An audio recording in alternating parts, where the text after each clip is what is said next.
तो हेलो मेरे प्यारे फैमिली, कैसे हैं आप सभी। मैं आशा करता हूँ आप लोग बिल्कुल ठीक होंगे।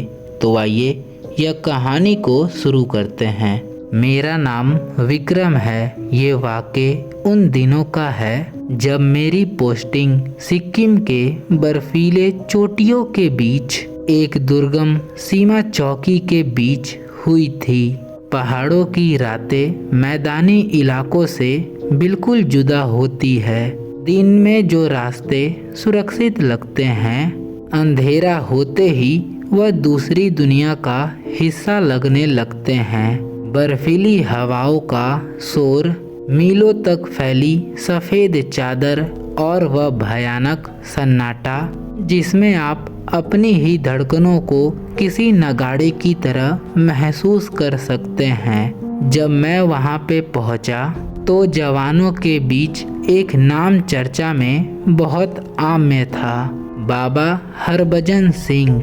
शुरुआत में मुझे लगा कि शायद कोई वरिष्ठ अधिकारी होंगे, लेकिन जब मुझे पूरी सच्चाई पता चली तो मेरे रोंगटे खड़े हो गए। जवानों का कहना था कि बाबा अब इस दुनिया में नहीं रहे, लेकिन वह आज भी सीमा के सुरक्षित का फर्ज निभा रहे हैं। मैंने इसे अंधविश्वास मान के हंसी में उड़ा दिया, लेकिन उनके चेहरे गंभीर थे। उनमें कोई मजाक नहीं था। एक रात मेरी ड्यूटी चौकी के बाहरी परिधि पर थी।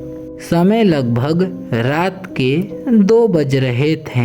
घने बादलों के बीच जैसे पहाड़ कोई अनदेखी दैत्य हो जो हवाओं के जरिए चीख रहे थे।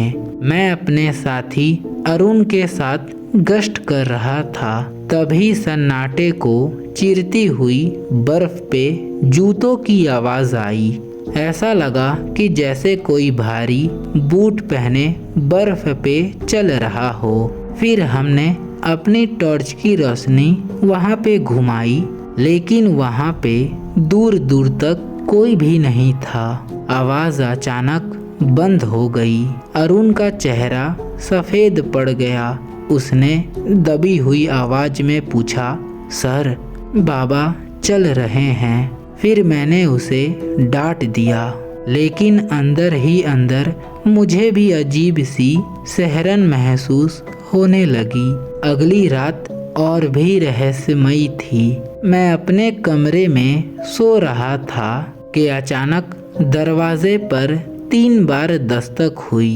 ठक ठक ठक। फिर मैं उठकर बाहर आया तो वहाँ पे कोई नहीं था, सिर्फ बर्फीला सन्नाटा था। मैं वापस लेटा ही था कि फिर वही दस्तक हुई। मैंने बिना देरी किए दरवाज़ा खोला, लेकिन सामने वही खालीपन।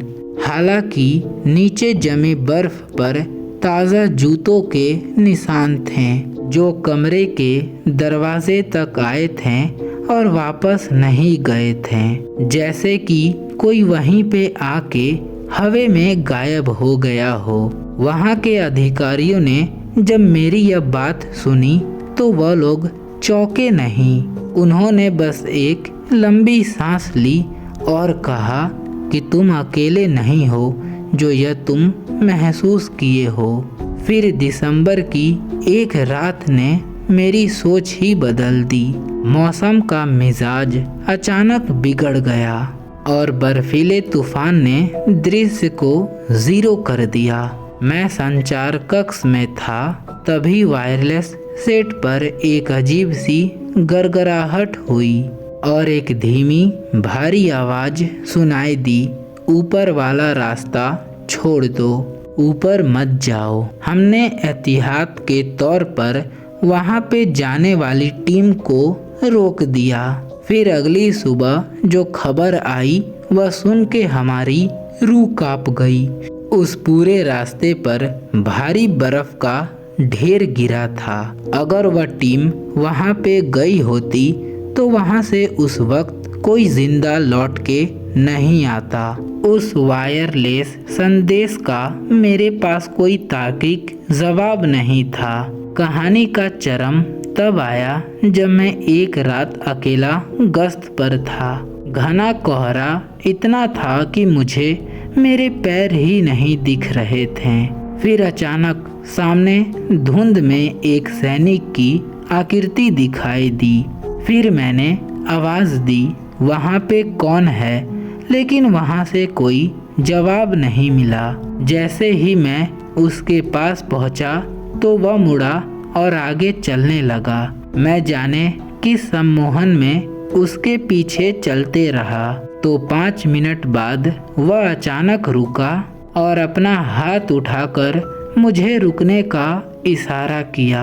मैंने टॉर्च की रोशनी उस दिशा में डाली तो वह देख के मेरा खून जम गया। मेरे ठीक 2 कदम आगे एक गहरी खाई थी। मैं मौत के मुहाने पर खड़ा था।